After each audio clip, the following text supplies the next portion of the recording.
Judges chapter 19. And it came to pass in those days when there was no king in Israel, that there was a certain Levite sojourning on the side of Mount Ephraim, who took to him a concubine out of Bethlehem, Judah. And his concubine played the whore against him, and went away from him unto her father's house to Bethlehem, Judah, and was there 4 whole months. And her husband arose and went after her to speak friendly unto her, and to bring her again, having her servant with him and a couple of asses. And she brought him into her father's house. And when the father of the damsel saw him, he rejoiced to meet him. And his father-in-law, the damsel's father, retained him, and he abode with him 3 days. So they did eat and drink and lodge there. And it came to pass on the 4th day, when they arose early in the morning, that he rose up to depart. And the damsel's father said unto his son-in-law, Comfort thine heart with a morsel of bread, and afterward go your way. And they sat down, and did eat and drink both of them together. For the damsel's father had said unto the man, Be content, I pray thee, and tarry all night, and let thine heart be merry. And when the man rose up to depart, his father-in-law urged him. Therefore he lodged there again. And he arose early in the morning on the 5th day to depart. And the damsel's father said, Comfort thine heart, I pray thee. And they tarried until afternoon, and they did eat both of them. And when the man rose up to depart, he and his concubine and his servant, his father-in-law, the damsel's father, said unto him, Behold, now the day draweth toward evening. I pray you, tarry all night.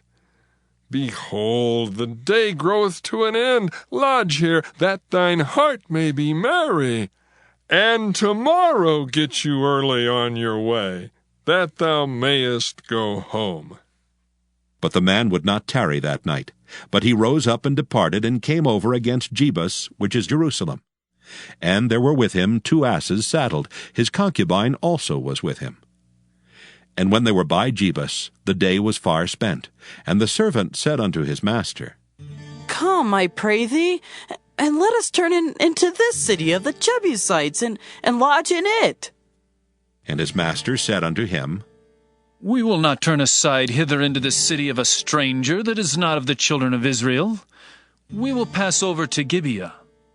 And he said unto his servant, Come, and let us draw near to one of these places to lodge all night, in Gibeah or in Ramah.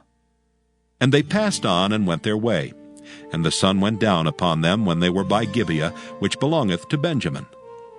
And they turned aside thither to go in and to lodge in Gibeah.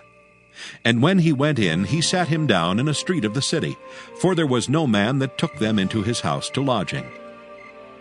And behold, there came an old man from his work out of the field at even, which was also of Mount Ephraim. And he sojourned in Gibeah, but the men of the place were Benjamites. And when he had lifted up his eyes, he saw a wayfaring man in the street of the city. And the old man said, Whither goest thou, and whence comest thou? And he said unto him, We are passing from Bethlehem, Judah, toward the side of Mount Ephraim. From thence am I. And I went to Bethlehem, Judah, but I am now going to the house of the Lord, and there is no man that receiveth me to house. Yet there is both straw and provender for our asses, and there is bread and wine also for me, and for thy handmaid, and for the young man which is with thy servants. There is no want of anything. And the old man said, Peace be with thee. Howsoever, let all thy wants lie upon me. Only lodge not in the street. So he brought him into his house, and gave provender unto the asses. And they washed their feet, and did eat and drink.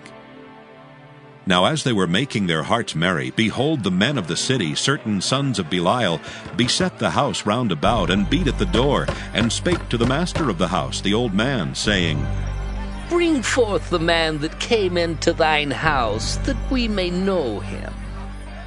And the man, the master of the house, went out unto them, and said unto them, Nay, my brethren, nay, I pray you, do not so wickedly. Seeing that this man is come into mine house, do not this folly. Behold, here is my daughter, a maiden, and his concubine.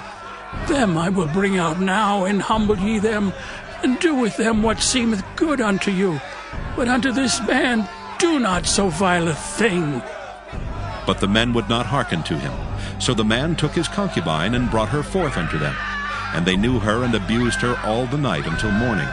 And when the day began to spring, they let her go. Then came the woman in the dawning of the day, and fell down at the door of the man's house, where her lord was, till it was light. And her lord rose up in the morning, and opened the doors of the house, and went out to go his way.